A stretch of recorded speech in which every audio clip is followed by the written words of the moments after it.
कल्पना कीजिए, एक विशाल मैदान, चारों ओर युद्ध के नगाड़े, शंखनाद की गूंज और रथों के पहियों से उठती धूल।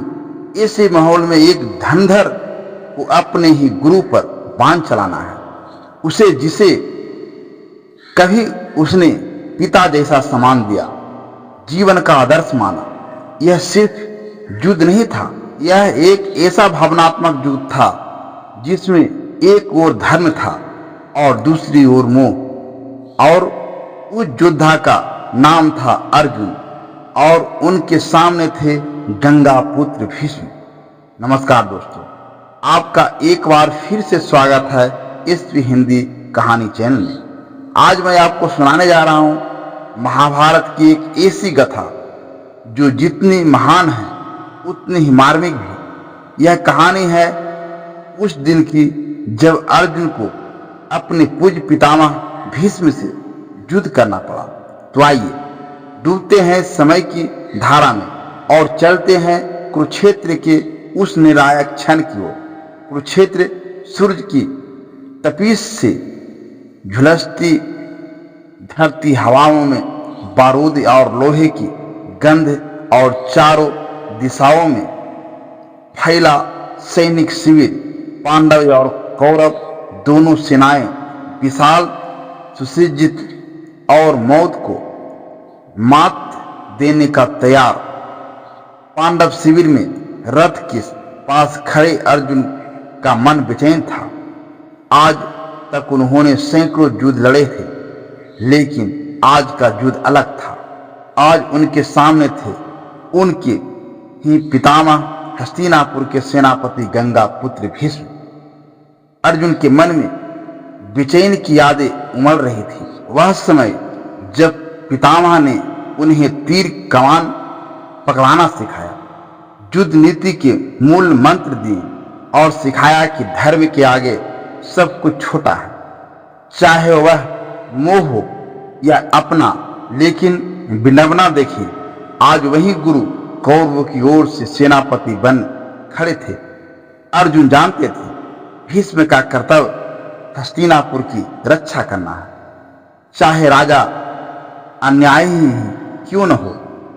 भीष्म जिनका असली नाम देवव्रत था, गंगा और शंतनु के पुत्र, उन्होंने आजीवन ब्रह्मचर्य और हस्तिनापुर की सेवा की प्रतिज्ञा ली थी। उनकी एक और प्रतिज्ञा थी, कभी स्त्री रूप धारण करने वाले पर शस्त्र नहीं उठाएंगे। यह प्रतिज्ञा आगे कहानी में निर्णायक साबित होने वाली थी। भीष्म का कद, उनकी तेजस्विता, उनका युद्ध कौशल उन्हें अपराजय बनाता था। 9 दिनों तक उन्होंने पांडव सेना का भारी नुकसान किया।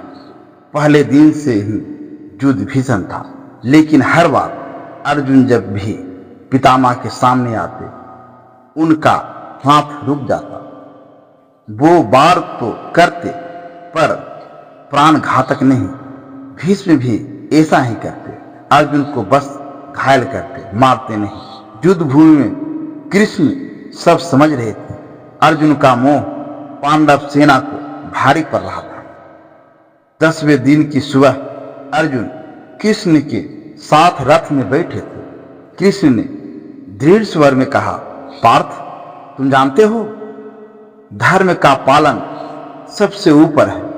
मोह से कभी विजय नहीं मिलती। अगर तुम आज भीष्म को नहीं रोकोगे तो यह युद्ध कौरव जीत जाएगा।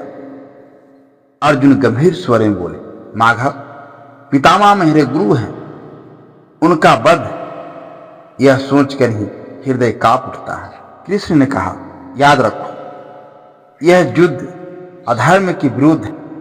यदि भीष्म अधर्म के पक्ष में है तो उन्हें रोकना भी धर्म है। यहाँ कृष्ण ने योजना बताई, शिखंडी को आगे कर लड़ो। शिखंडी जिनका पूर्व जन्म अंबा के रूप में हुआ था। अंबा का जीवन भीष्म की प्रतिज्ञा के कारण बर्बाद हो गया था। अंबा ने प्रतिज्ञा ली थी, मैं जन्मांतर में भीष्म के वध का कारण बनूंगी। अगले जन्म में वह शिखंडी बने, एक ऐसे योद्धा जिन्हें भीष्म स्त्री रूप मानकर शस्त्र नहीं उठाएंगे। 10वें दिन सूर्योदय के साथ ही भीष्म का रथ आगे बढ़ा। उनके पान आकाश से बिजली की तरह बरस रहे थे।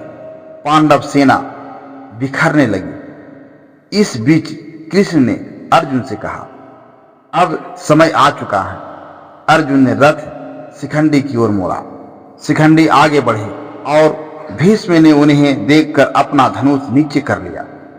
यही वह क्षण था जिसका अर्जुन को इंतजार था। अर्जुन ने बाणों की वर्षा शुरू की। बाण एक के बाद एक तेज गति से उड़ते हुए भीष्म के कवच को बेधते रहे। कुछ ही पलों में पितामह का शरीर सैकड़ों बाणों से ढक गया।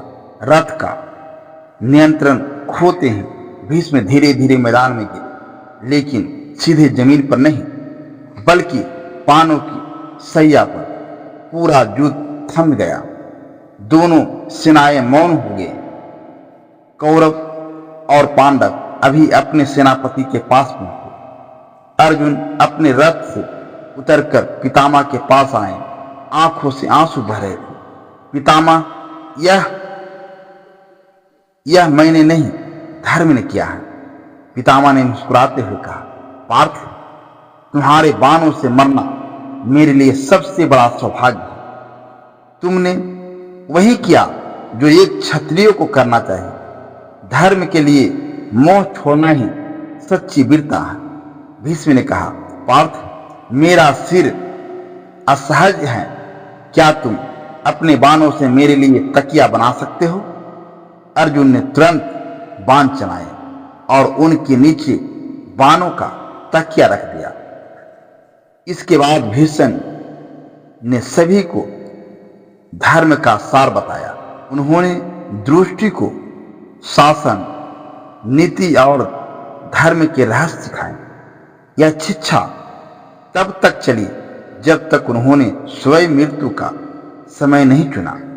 दोस्तों, गाथा अर्जुन की भीष्म से हमें यह सिखाती है कि जीवन में कई बार हमें अपने प्रियजनों के खिलाफ भी खड़े होना पड़ता है, यदि वे धर्म के विपरीत हो। युद्ध सिर्फ मैदान में नहीं, बल्कि हमारे भीतर भी लड़ा जाता है, जहां हृदय और कर्तव्य आमने सामने खड़े होते हैं। अगर आपको यह कहानी पसंद आई तो लाइक, शेयर और कमेंट जरूर करें और चैनल को सब्सक्राइब करना न भूलें, क्योंकि आपकी प्रेरणा से ही हम ऐसी और कहानियां लाते रहेंगे। धन्यवाद।